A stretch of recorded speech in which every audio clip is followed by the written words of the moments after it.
दोस्तों कभी आपके पास सिचुएशन आती है, ये सर्च है। सर्च में मेरे पास डेट है। जिस भी डेट को मैं सेलेक्ट करता हूं तो ऑटोमेटिकली पूरी रो हाईलाइट हो रही है। आप देख सकते हैं ये रो हमारे पास हाईलाइट हो रही है। यहां पर मैं डेट सेलेक्ट करता हूं 5th, ये देखिएगा 5th हाईलाइट हो गई। 8, ये देखिएगा रो हाईलाइट हो गई है।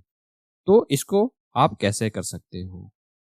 अगर आप इस ट्रिक को जानते हो तो कमेंट सेक्शन आपके लिए है, वहां पर जरूर बताइएगा। जिसको नहीं मालूम है मैं आपको बताता हूं। करेक्ट। आइए दोस्तों, मैं आपका स्वागत करता हूं अपने वीडियो में। और सेम डेटा सेट मैंने C2 में ले रखा है। आप देख सकते हैं C2 में मेरे पास डेटा है। करेक्ट। आपको वो ट्रिक यहां पर यूज करनी है। सबसे पहले यहां पर मैंने क्या कर रखा है, डेटा वैलिडेशन लगा रखा है। डेटा वैलिडेशन आप सभी को आता होगा। करेक्ट। और यहां पर हम यूज करेंगे कंडीशनल फॉर्मेटिंग। क्या यूज करेंगे? Conditional formatting. अब कैसे यूज करना है, एक काम कर लीजिएगा। सबसे पहले तो अपने डेटा सेट को सिलेक्ट कर लीजिएगा। डेटा सेट आपने सेलेक्ट किया। डेटा सेट सेलेक्ट करने के बाद होम पे जाना है, कंडीशनल फॉर्मेटिंग पे जाना है, न्यू रूल पे आपने क्लिक करना है। न्यू रूल आ गया। Use a formula to determine which cells to format, यहां पर जाना है। इजिकल टू, इस सेल को सेलेक्ट करना है आपने। ये देखिएगा लॉक हो गया। मेक श्योर कीजिएगा if in case dollar sign beginning में और लास्ट में नहीं है तो F4 से इसको लॉक कर दीजिएगा।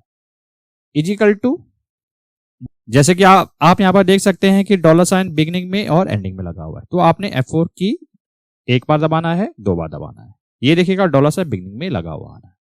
करेक्ट। आपने इतना करना है। फॉर्मेट पे जाना है।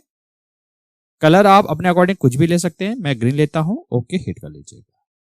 ओके कर लीजिएगा। आप देखिएगा 2 तारीख लिखा हुआ है तो 2 कंप्लीट रो हाईलाइट हो गई है। ये देखिएगा मैं यहां पर 11 सेलेक्ट करता हूं तो उसने क्या कर दिया, 11 की जो डेट है उसको हाईलाइट कर दिया। करेक्ट। अपने अकॉर्डिंग कुछ भी डेट यहां पर सेलेक्ट कर सकते हैं आप। जस्ट आपको दिखाने के लिए मैंने यहां पर ये ट्रिक अपनाई है। दोबारा हम 2 तारीख में आ गए तो इस तरीके से आप ये यूज कर सकते हैं।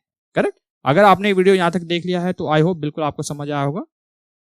और वीडियो पसंद आया तो वीडियो को जरूर लाइक कीजिएगा, इससे हमें काफी मोटिवेशन मिलता है। और ये वीडियो जो हो सके वो ज्यादा से ज्यादा लोगों के साथ शेयर कीजिएगा ताकि उनको भी सीखने का मौका मिले। मिलते जल्द नेक्स्ट वीडियो में।